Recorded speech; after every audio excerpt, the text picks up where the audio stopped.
Hi everybody, welcome back to Cros Art, my YouTube channel. Today we're going to be doing something really fun and colourful, something that I will enjoy. I love colour, so I'm excited about this. Using some really basic art materials to make something really bright and beautiful. Today we're going to be using crayons. I love them. They are such an underrated art material, something that you probably have at home. Whether you've got some of your own or maybe a younger sibling has some. You can also pick them up at supermarkets, really inexpensive and easy to access. Today I'm going to use the twistables, but you could use ordinary crayon, that would be fine as well. So I've got some Crayola twistables here. I have some watercolour discs. If you are looking to set yourself up with a bit of an art kit, I highly recommend you get some watercolor discs. They are quite inexpensive, they last forever. I've had this one like for years. These ones are new, yay. They're really inexpensive, like I said. They are versatile. They give really nice bright color and are really fun to use. They're one of my absolute favorite materials. I have them on my desk all the time. So hopefully you've got some watercolor or can get some. If you don't, again, you could use coffee for this exercise. The last thing I want you to find is some table salt. It doesn't have to be Himalayan pink fine table salt. That's just what I had in the pantry, but some table salt would be really useful for this too. We're going to be working on a couple of techniques today called a watercolor resist technique.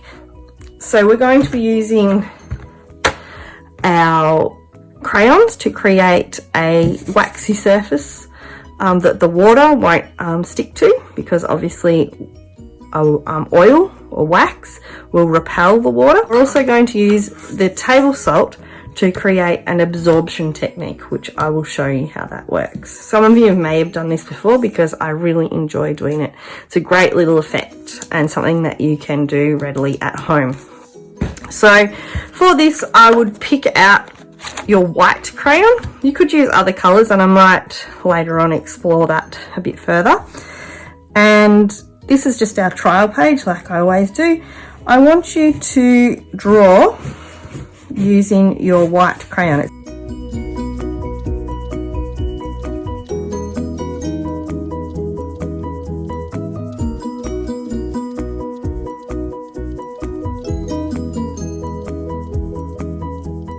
I've drawn something on there with my white crayon. You probably can't tell, but I have. Then what we're going to do is, with a wet brush and some watercolor, try and use a fairly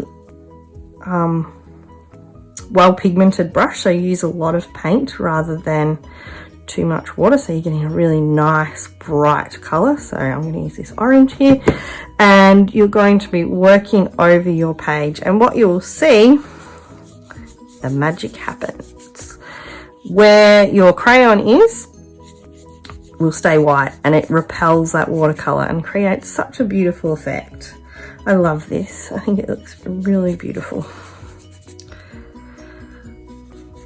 There you go.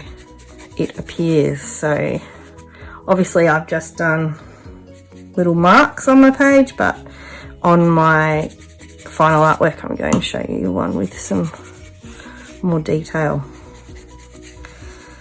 You can mix up your colours, blend in your colours a little bit more if you want to. I'm going with a bit of an autumn palette here, and you're ending up with some beautiful marks and a lovely background colour. And that's using a white crayon and watercolour over the top to create a resist technique. If you didn't have crayons, you could use a wax candle. I haven't got one here to have a go at, but it would work the same. But you'd probably have to have a bit of a play around with that one, a bit more of an explore, but it would work. Now on this other piece, of the other end of this piece of paper up here, you can see that okay. I'm going to show you what we're going to use the salt for. Now, Salt, again, could be getting a bit messy. What I would suggest is you put a little bit into a container or a plate or something so that you can pinch it rather than pouring it onto your surface. That wouldn't probably work so well. Now we're going to reverse the process this time. Instead of doing our surface with the crayon first, we're not going to put our salt down first, we're going to put watercolour down first. Now this one works really, really well if you've got really watery paint. So lots of water on your paintbrush and really covering the page.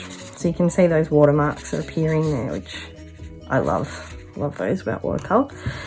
And then we're going to use our table salt and sprinkle some onto our surface. And you can see instantly where the salt is sitting, it's absorbing the water with the watercolour in it. Now, it doesn't look all that impressive yet, but once it's dry, it looks so much better. I'm going to do another little bit more here.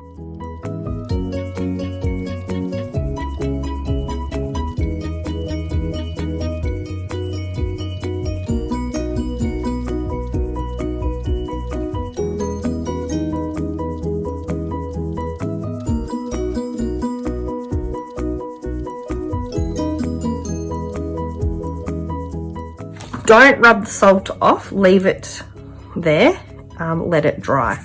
I'm going to give that a blast with the hairdryer and see what our final piece looks like. I'll be back soon. All right, I've given that a quick dry with my hairdryer. And as you can see, I'll bring it a little closer. Hopefully you can see it a bit better there. Where the salt has sat on the surface, it has absorbed the watercolor. And when I brush that away, you should be able to see some really nice effects. So I might just see if I can bring my camera down. There we go. And if I just brush it away gently with my fingers without knocking the camera.